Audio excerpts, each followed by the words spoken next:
Good afternoon, everybody, and welcome to Perspectives on Sustainable Development, Episode 2.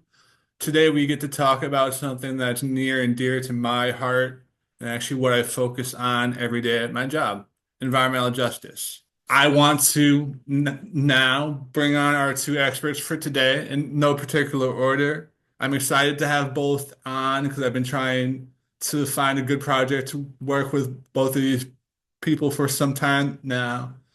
And without further ado, I suppose we have James May and Dana Johnson. I came into the work of environmental justice by happenstance. I spent about 15 years in client service communications, but all of it was in the space of health, it was in the space of safety, and in spaces of belonging.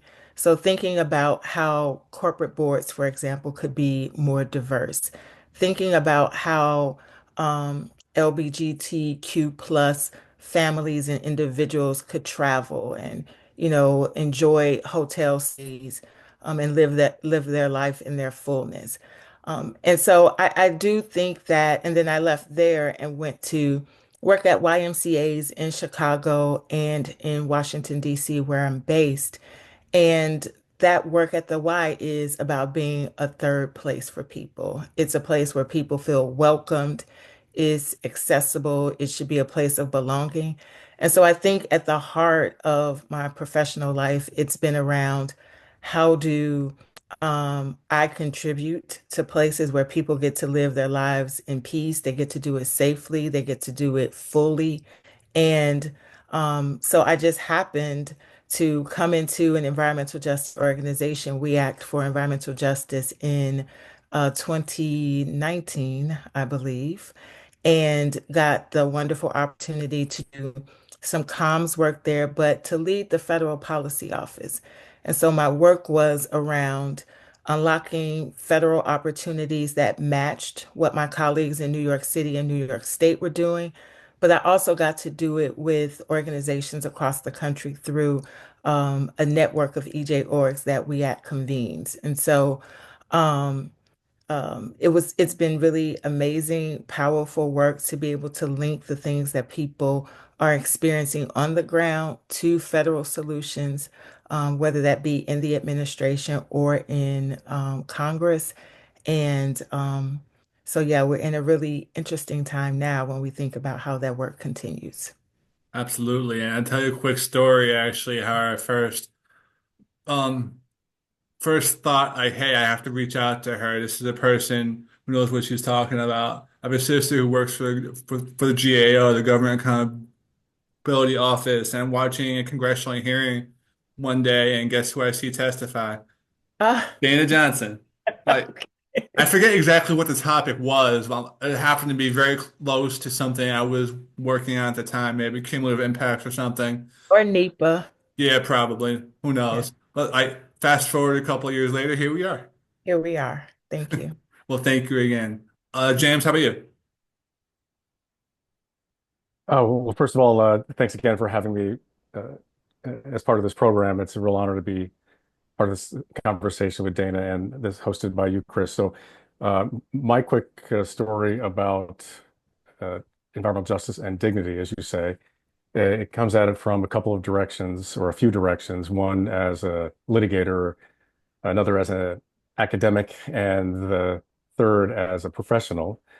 So on the litigating side of it, I've been litigating for a long time, more decades than I want to say. But among the first cases that I brought were EJ-based cases in the Northeast, in and around Wilmington, Delaware. Wilmington, Delaware, for those of you who don't know, is a majority minority community. It's also where my wife and I settled and raised our children. And so at the state, local, and federal level, it's been the focus of various EJ related programs and projects. So I had the pleasure of being a part of those. I also ran an environmental law clinic there for a dozen years, and we had EJ-based clients. And for a while, I was a part of the Institute for Public Representation at Georgetown, and we represented them at Panay. Indian tribe, and also various EJ communities. So first, it's as a litigator in court. I also worked on some of the first uh, equal protection and civil rights cases in federal court that the Sandoval decision upended. So we were in court when that case was announced. So in cases involving environmental justice issues in Camden, New Jersey, and elsewhere. So that's sort of as a litigator. As an academic, I've been teaching EJ course for the first time in 1994. It was called at that time environmental racism. So as an academic, it's been a part of what I've done. Part of my journey in academia has been evaluating and investigating EJ policies and trying to engage EJ-based issues in writing. And then as a professional with the American Bar Association, I am the the legal advisor to the Presidential Commission with the ABA on Environmental Justice. It's called the Environmental Justice Task Force. Mhm. I was also the person who headed up the team that led to the resolution that the ABA adopted unanimously, recognizing environmental justice as central to the program's policies and practices of the ABA. Now, Yeah. on the dignity side, it's affiliated, but it's in some ways it's a different area of law. But those three areas are also about a litigator and as an academic and as a professional there. What I would just two of those is on that I'd focus on is as first of all as a professional, again back with the American Bar Association a few years ago, it established a dignity rights initiative under the auspices of the Center for Human Rights. Mhm. And that was also a resolution that I drafted and serve at the pleasure of the president on that in that capacity with the ABA. I also co-founded an outfit called Dignity Rights International a few years ago and co-founded the Dignity Rights Project and Dignity Law Institute um, at Washburn University Delaware Law School, the first programs that we knew of at the time, and am co-author of, as far as we know, the world's only dignity law casebook. So that's sort of my background and dossier in 3 minutes at the junction of these two subjects of environmental justice and dignity rights. Well, thank you again, James. I had to smile as you were finishing up there because I just thought in the back of my head, it's amazing how many insanely high quality guests we've been getting on this program to talk about these issues who have resumes that just astound me. And both of you are definitely part of that now. So again, I thank you. Is environmental justice subjective or can it be objective? Environmental justice is relevant, it's important. It can be considered a social movement that has its roots in the civil rights movement, in liberation movements in this country. It was born out of environmental inequities that we see in communities across the country. And I think our first sort of documented historic moment would be in Warren County, North Carolina, where there was plans to have a toxic landfill centered in a Black middle class community for no other reason than the belief that there was no political will there. And so we see that happening in communities across the country. What makes it objective is that you can very easily trace the environmental impacts, the economic impacts in instances, but more importantly, the public health impacts. You can see um, degradation, quite frankly, in people's health who are located in close proximity to, industrial operations. And so, I think, to the point that you made at the opening, environmental justice had a really, important place recently in federal action and there I would say in local and state action as well as people started to acknowledge those impacts, but also bring solutions. So we did see solutions start to come into play with some of the resources coming out of the federal government. the centering, for example, of environmental justice in the way that the Biden-Harris administration operated. And with that came policy and practice changes that would hopefully make communities better. And James, as my interpretation of dignity rights, a large portion of this is everyone, when they're born, should be entitled to a healthy environment and the same rights as anyone else. Is that the obvious intersection here actually with environmental justice? Yes, it is.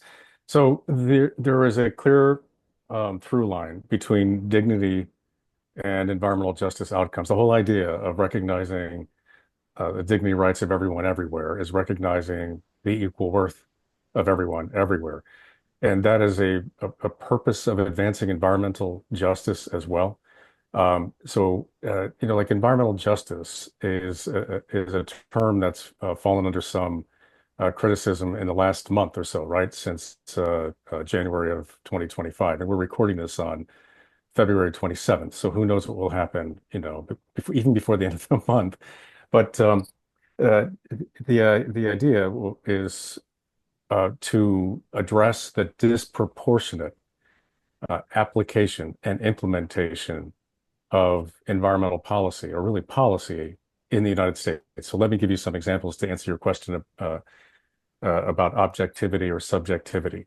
It's indisputably objective that there are different applications and outcomes of the nation's environmental law. So the nation has had strong federal environmental laws beginning in 1970 with enactment of the National Environmental Policy Act, and then the Clean Water Act in 1970, or Clean Air Act, pardon me, 1970, the Clean Water Act in 1972. There was a federal hazardous waste law in 1976, and then what was come to be known as the Superfund law in 1980. I just throw those dates out to to make it clear that this country's policy for 50 years has been to address and redress environmental contamination and lead to better public policy. And that's what environmental justice aims to do. Because no matter which statute you look at, there are disproportionate outcomes that are objective. Cases in point, under the Safe Drinking Water Act, local communities are supposed to provide potable water that's safe. Potable means you can drink it, take a shower in it, whatever, and let your kids drink it and so on. And so there are drinking water standards. And what we see is that violations of drinking water standards are a function of race, not class, not economic status, but race. So that doesn't mean that there isn't clean water and safe drinking water in areas that are predominantly Black communities, for example. But it does mean that if there are violations and water that isn't meeting federal standards, it's more likely to be in a Black community. The best example of that recently is, of course, what happened in Flint, Michigan. So that's just the Safe Drinking Water Act. But when we look at examples under all these statutes, Chris, and again, we don't have time to go through all of them, but the Clean Air Act is another example that communities that are out of compliance with national ambient air quality standards are more likely to be communities of color, again, regardless of socioeconomic class. Communities that have water bodies that are impaired under the Clean Water Act and recognized as such are more likely to be in communities of color. Enforcement is more likely to occur in white communities than Black communities. Implementation is more likely to occur in white communities than Black communities. Again, setting aside socioeconomic rights. So when we get to questions about like dignity and fairness and policy, what environmental justice means is to make it so that national policies, are more fair, are more fairly distributed. And this concept of reevaluating how we distribute burdens on society through environmental justice. So that's the connection between those two concepts. Thank Yeah. you for that. And I actually want to follow up a little bit on something you mentioned there. I think it's important to note that we've only had environmental regulation for approximately 50 years in this country, but industrial operations for easily 120, 130. How much of our time is spent here catching up for what was done decades ago, as opposed to what's being done currently by a plant operating, say, in New Jersey today or Pennsylvania today or wherever? But I mean, there's a lot of legacy pollution. I mean, there's environmental justice is addressing a legacy of a different sort. You know, the legacy of racism and slavery. So as far as pollution goes, what we see how that is addressed is through something called another federal law called the Comprehensive Environmental Response, Compensation, and Liability Act, known as CERCLA. And that the design there was for Congress to create a tax on largely the petrochemical industry to pay for the cleanup of what you're talking about, like the legacy of pollution.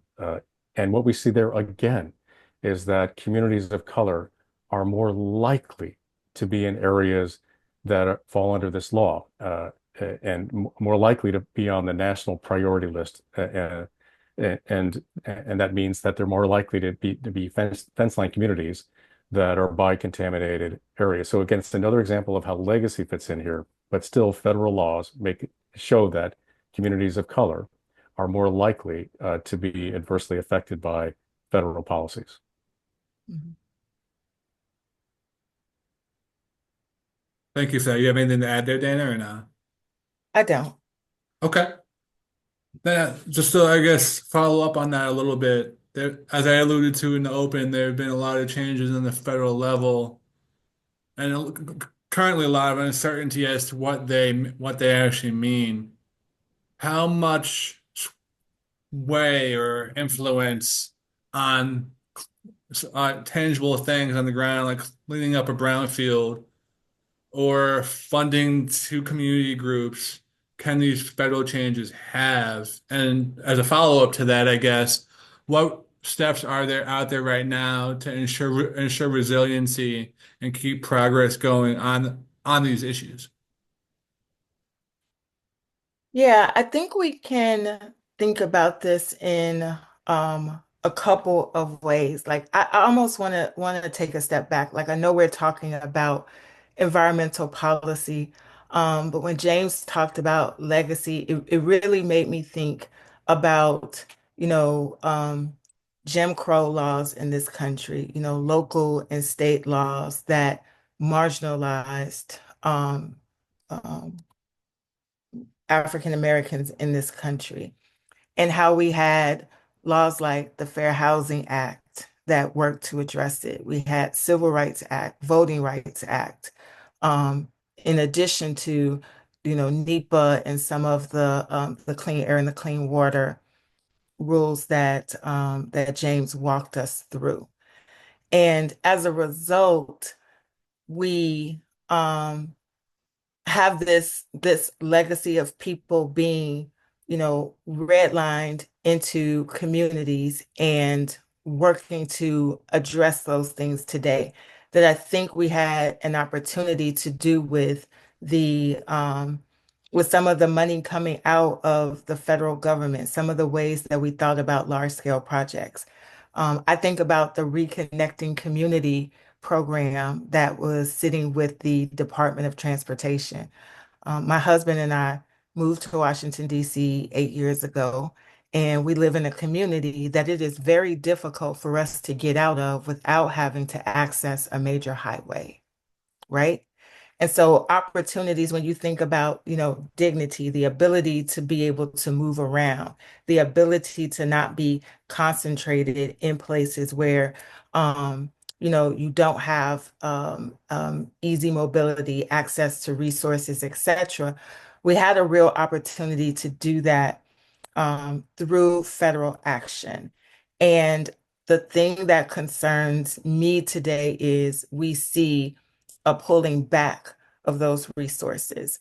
So you had communities across the country, for example, that had technical assistance centers established in them to help people on the ground reimagine or I won't even say reimagine. Oftentimes, people in communities knew the solutions that they needed to improve their health and the environment. They were just needing an opportunity.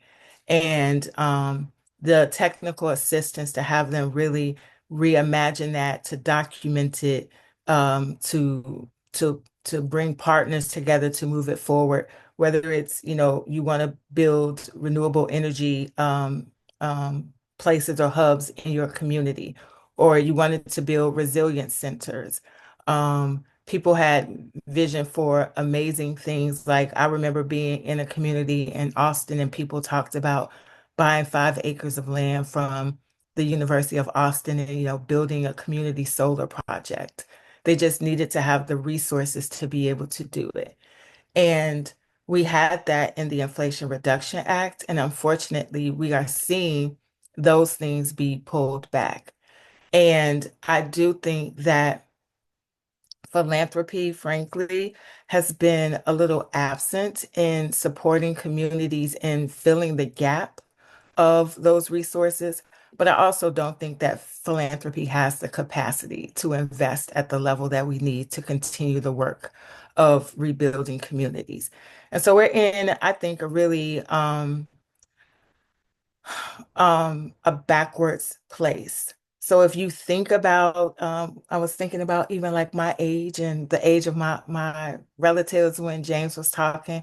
My great grandmother was born in 1899. I got to have like 20 years of living with her. My grandmother during the Depression.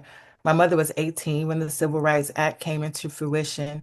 And it feels like what we see happening now is a direct um, assault on the progress that we have made to level the playing field and to bring equity, which is not a bad word on any day of the week, to communities. And so I'm really concerned about where we are as a nation. I love that, Dana. And just to jump in real fast, actually, my grandma was born, I think, 1910, and I didn't, and unfortunately, she passed away when I was 8 or 9, and I didn't think at the time, because I wasn't old enough to ask her about everything she saw. But thinking back on it, I wish I did for a lot of reasons. As you were speaking, it got me thinking to a lot of the industrial clients I work with and have over the course of my last 20 years. There are some who are trying their best, have sound environmental management, 35 guys on staff with chemical engineering degrees, smart as you can be, trying their best to do right about these issues, but some are frankly scared to touch what they think is a third rail. And they're being a little hesitant at times or not sure how to go forward on it. So that's a lot of the type of advice we try to give and tell clients to start looking at social, economic, and environmental impacts of any proposed project before they go forward. Is something like that the type of objective analysis that could help gain trust within an area that any developer is trying to build? Yeah, so I think this is where the subjectivity comes in for me. So you mentioned the people with all the technical skills, but you didn't mention the community engagement person.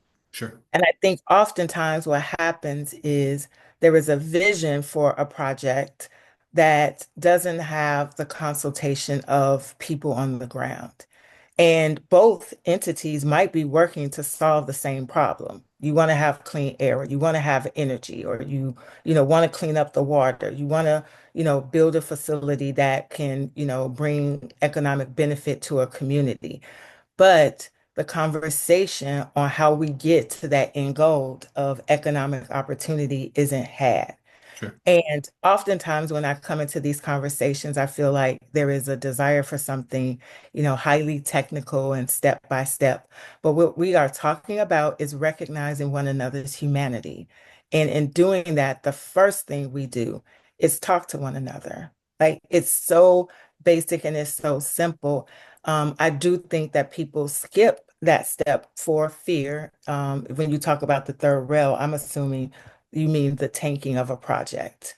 Is No, that? actually, I was just even going a step back from that. That, and of course, I'm not going to speak for anybody individually here, but I've heard countless times that social issues just scare the hell out of developers, and they don't want to do the wrong thing. They don't want to say the wrong thing.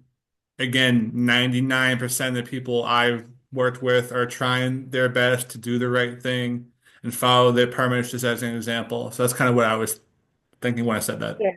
Yeah. And I think recognize, like, again, we're talking about being human, and sometimes we might say the wrong thing, but we have to be in the same space with one another in conversation, um, for us to build the relationship that gives us the trust, that gets the grace, for us to give one another the benefit of the doubt around some of these projects. So if anything, if I offered anything, there needs to be some community engagement person, somebody who is developing relationships with people on the ground, that are mutually beneficial, when we're considering these kind of projects. And I guess this following one would definitely go for both of you, but I don't want you naming company names here, obviously, but have you seen examples and over the last couple of years of industrial companies trying to embrace these issues and understand things like dignity rights and trying to lead actually with that and hire local community engagement people to try and build um, better trust and have that trusted voice within these areas. Yeah, I mean, I'm sure that there are lots of examples of that. I mean, I've been a part of some of those, efforts that is to implement uh, and identify social justice in a community and work with those who have a lived experience in carrying out. But the headwinds are getting stronger these days. Again, I don't know what will happen tomorrow or next week, but you know, the arc here of justice does or history is not feeling like it's bending towards justice at the moment, to paraphrase Dr. King. In the last 30 days, the Trump administration has taken a wrecking ball to any federal program, in my view, that attempts to recognize, as Dana put it, the humanity of human beings through immigration policies, through environmental policies, through how it treats federal employees. And of course, I could go on. On the environmental justice side of it alone, one of the first acts of the administration was to shut down the National Environmental Justice Advisory Council, which is a federal level council that advised the president, has advised several presidents along the way, just not Donald Trump. He doesn't want to hear from them or what they have to say. He's also singled out programs to close them down. Any program that speaks of advancing social justice in some way. We just talked about diversity, equity, and inclusion. A letter came out from the Department of Justice Civil Rights Division last week that went to universities throughout the United States, telling them that they had to stop using DEI programs lest they risk losing federal funding. And that's just not for public schools, if you will. It's even for private schools that where students get federal loans. So it's an attempt to eradicate considerations of the kinds of factors and features that Dana was talking about. But that's not all. We also see the president on the dignity side of it doing things that are clearly, at least to my eye, right? They're disregarding of and disrespecting of communities of color here, there, and everywhere.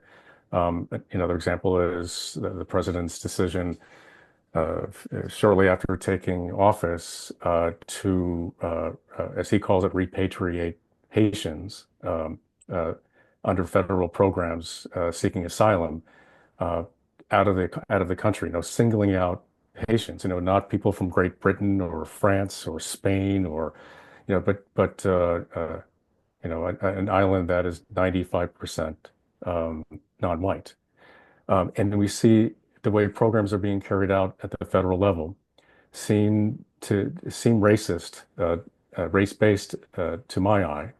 It seems to put race first. Also with ESG, that's getting back to your question, Chris. Corporations for the last 5 years have been uh, uh, implementing programs to comply with federal initiatives to advance environmental and social governance and require, for example, reporting of greenhouse gas emissions and impacts, social impacts of various practices by corporations. That's been shut down too.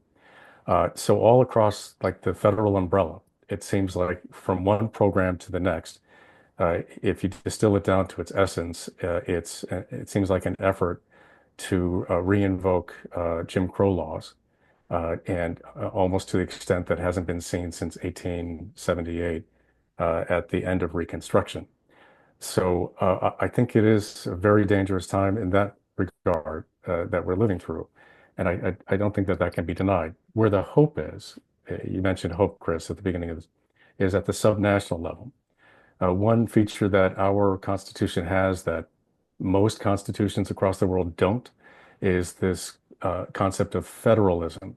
So lots of countries are republics, meaning there's a federal government with states or provinces, but there's nothing else quite like ours, where each state is a sovereign. Each state in the United States has its own constitution, its own judicial system, and so on. And so there, we're still seeing progress with environmental justice, with state-based programs that are trying again to address and redress the vestiges of uh, of the disproportionate outcomes in environmental policies. We see it in New Jersey, we see it in New York, we see it in California, mostly blue states, but there are also advancements under constitutional provisions elsewhere and places to look, like some states, Chris, and then I'll stop. But some states have constitutions that recognize a right to a healthy environment. That's clearly something that can bridge this idea of dignity and environmental justice, but only a few. But Yeah. lots of states have constitutions that recognize the right to life. And courts from around the globe have said that the right to life incorporates environmental justice consideration. That is, the distributive patterns that come from environmental policies. And lots of states in the United States have constitutional provisions that recognize what are called natural rights. And going back to the time that those constitutions were enacted, like in Kansas in 1860, Kansas was a free state, is a free state. Those provisions were designed to reflect and respect the equal humanity, as Dana put it, of every human being. And fast forwarding it to 2025, that would seem to include uh, making environmental policies more dignified and more fair as well. I'm happy you spoke there, James, about well, first about federalism, but then also about various systems that are in place to ensure resiliency. Because it feels like on the federal level, everything is being tested right now as far as changing changing precedent, a lot of times changing established systems, and then also at times, frankly, power grabs. And I don't know how a lot of this is going to shake out. I guess, can you follow up a little bit to talk about what steps, or I'm sorry, what safeguards rather, probably a good way to think about it, are in place to ensure to ensure resiliency for things like dignity rights, for things like sustainability, and constitutional limitations as well. So, Chris, that's a huge huge area. Again, there's uh, that's an entire course, but let me try to summarize it in a few ways. Thing one is that the federal Constitution does limit executive power. Neither Congress nor the president have constitutional authority to give their job, their role, over to third parties. And that's what's happened with Elon Musk. So Elon Musk, for people who aren't aware sufficiently with him, Elon Musk is South African. He derives from the South African system, which was also race-based until 1995 with the interim constitution in 1996 with the constitution that was enacted during the presidency of Nelson Mandela. Elon Musk was the person who, at the inauguration, flashed a Nazi salute sign to the president. And he's never been elected to any office, not to mention an office in the United States. He himself is an immigrant, and he himself has also supported neo-Nazi groups in Germany.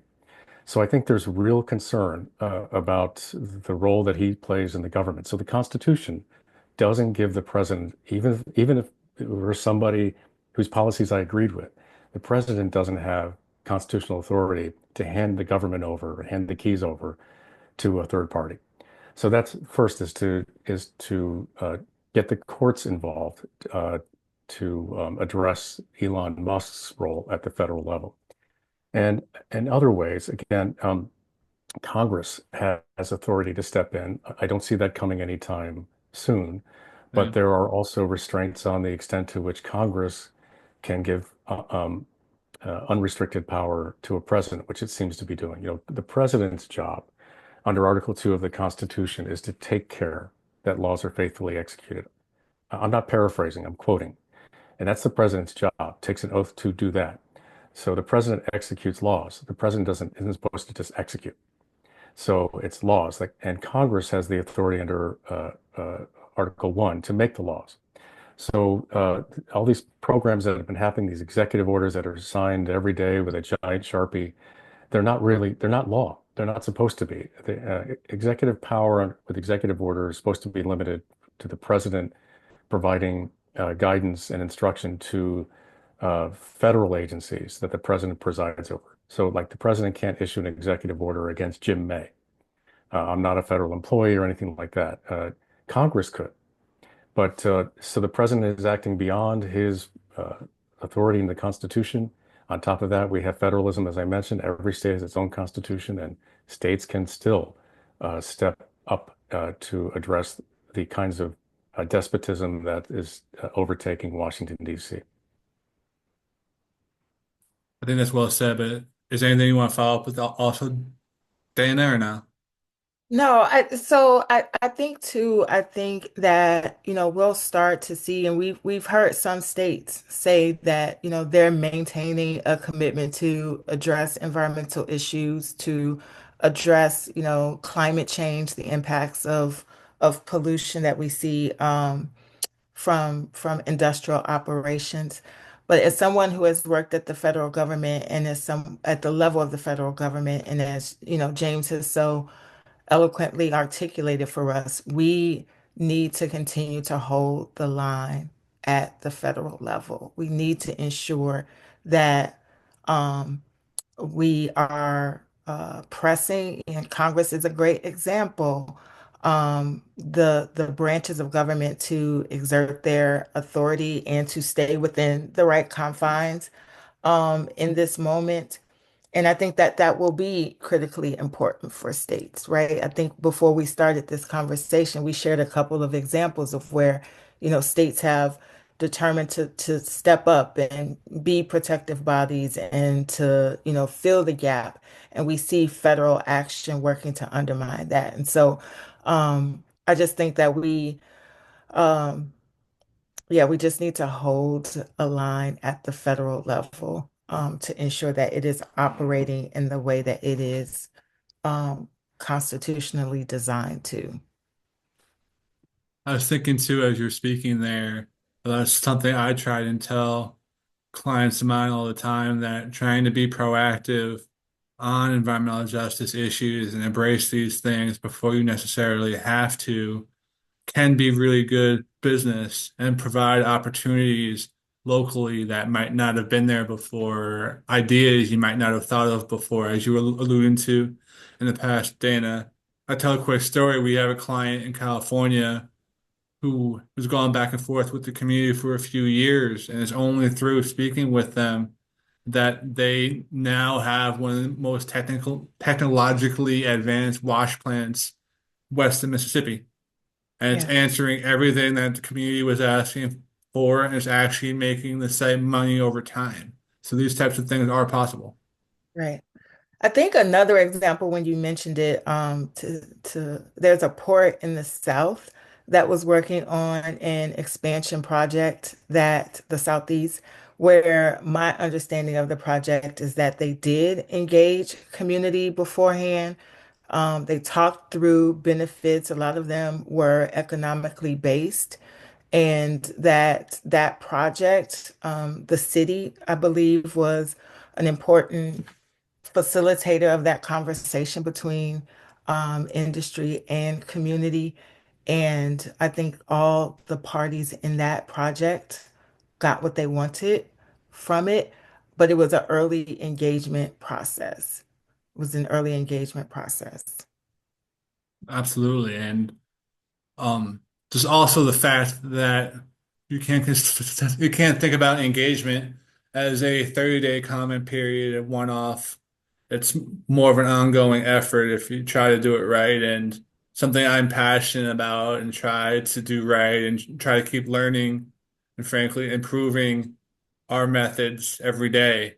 Mhm. Because I don't think anyone's perfect at this or can try to be, but they can try to be genuine and understand and listen to what everyone's saying. And I think that's a good spot to start. Right. I So I think it know would we're be, coming up on time here a little bit. I always ask the same last question to all my guests, but I want to add in one more beforehand. If you can speak directly to policymakers right now working on these issues in the United States, federal government, state level, whatever you want, is there anything you would tell them? Yeah, so I have two thoughts. One of them is very much related to policy making. So New Jersey, which Chris, I believe you're based, Yeah. passed comprehensive cumulative impact legislation a couple of years ago that communities across the country were really excited about having a state level solution. And in my previous role with WeAct, one of the things that we put together was a suite of local bills that looked at medium and heavy duty truck pollution. It looked at building a record. How can you start to build a record of environmental impact in your community and require that the state do that and track it so that um, you have a good assessment of cumulative impacts over time. Certainly the cumulative impact bill, how to build a holistic, environmental advisory board, etc. That is a resource that is available. Dismantling Injustice is the name of it, and that's the website for it. And so I do think that to the extent that we can start to build some of these local, build and pass some of these local laws to address some of the environmental concerns, that is important. If I had to talk to folks at the federal level, again, I am just going to go back to reminding members of Congress of their obligation. We did not send them to Washington, D.C. for them to give up their authority. We have expectations of them as legislators. We have expectations for them to uphold the Constitution and their legislative powers, um, and not just give it up and centralize it in the executive branch. So I would be calling on them to be courageous, right? To be courageous, because I do think one of the tactics of this moment is to have us all sit in fear, but we're gonna have to move forward afraid. And there are people across this country who will be more than happy to be moving forward with them. We just need to see them act. yeah, great question. Three parts to my three thoughts anyway, in response to it. The first is just to be honest about what's happening, to call it out, and to describe and define what's been happening at the federal level, and to stick on message in that regard, that these are policies that are anti-American, these are policies that are rooted in racism, these are policies that are not best for the American public now or for future generations. So that's first, is just calling it out for what it is. The second is to think about like interrogating federal programs and incorporating other programs at the state level. Let me explain. So again, from program to program, from action to action, for getting back to the theme, is to calling it out for what it is. Under the National Environmental Policy Act, for example, is a hugely important federal law, been on the books for more than 50 years, providing communities, including activists in communities, as Dana was mentioning, with opportunity to participate in environmental decision making. Well, just a couple of days ago, the Trump administration pulled back and repealed the regulations that the Council on Environmental Quality established 45 years ago, and that communities of color and other communities have been relying on to have a seat at the table. So again, that is a race-based outcome from this administration.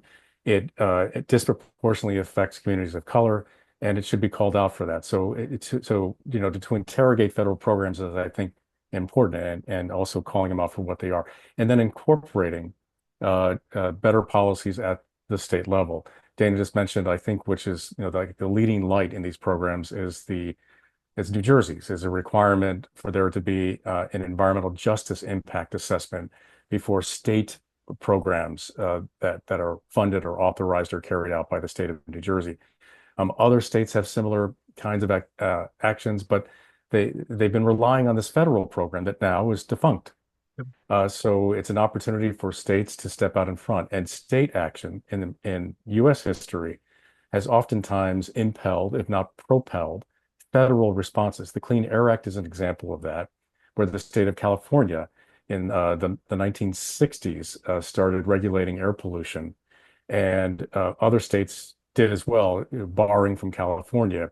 And so auto manufacturers and industry went to Congress because it wanted a unified law, a federal law, rather than having to comply or try to comply with 50 different state laws. So states can push that.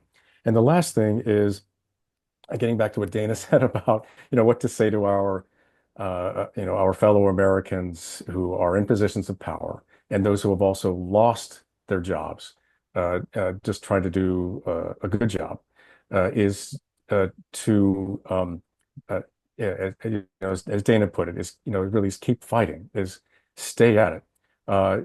At least under our present Constitution, administrations last only 4 years, and at least under our present Constitution, Donald Trump can only be president now again, only because he's already been once. This is twice, and the pendulum.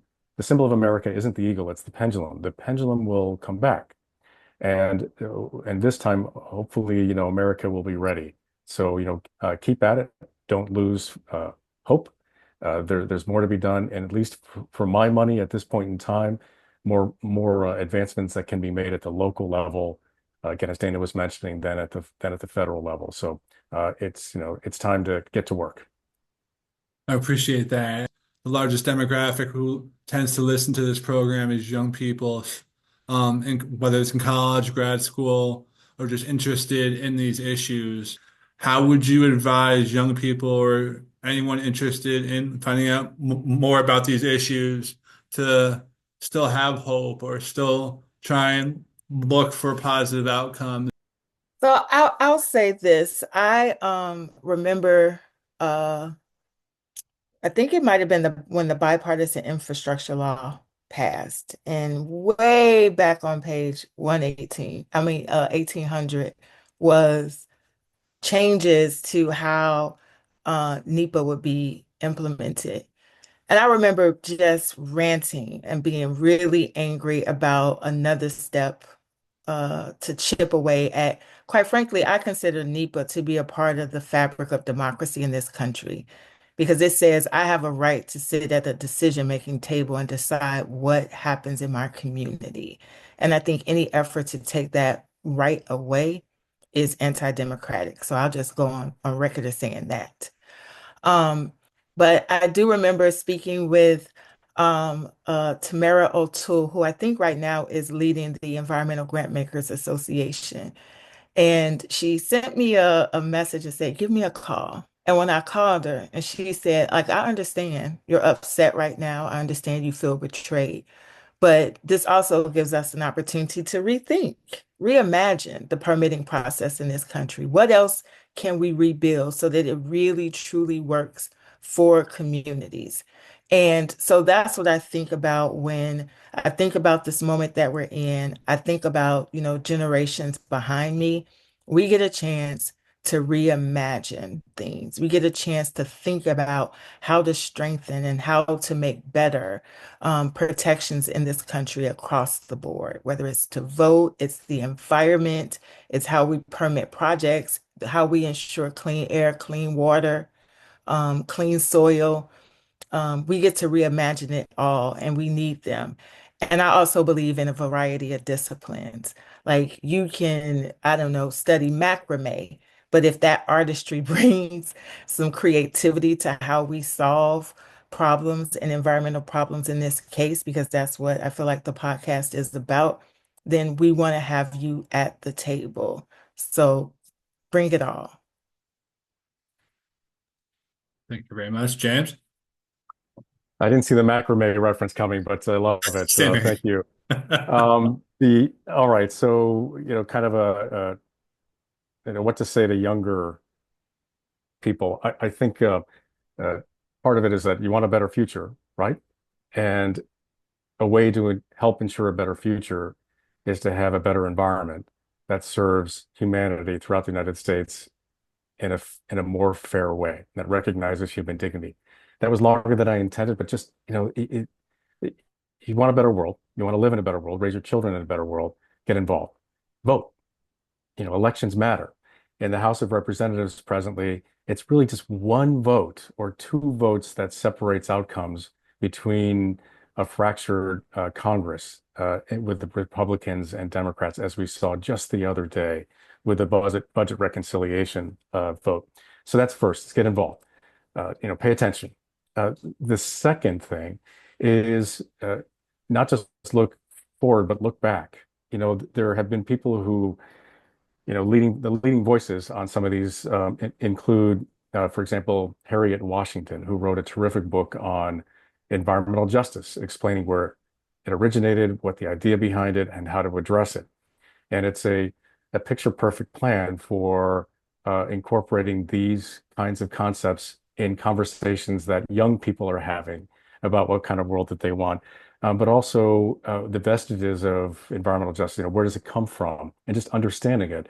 So, the books to read there would include Isabella Wilkerson's Great Migration and Caste, which tell the story of, the Great Migration and also distributed wealth and wealth inequality in the United States and how that helps inform and explain these outcomes in environmental contexts.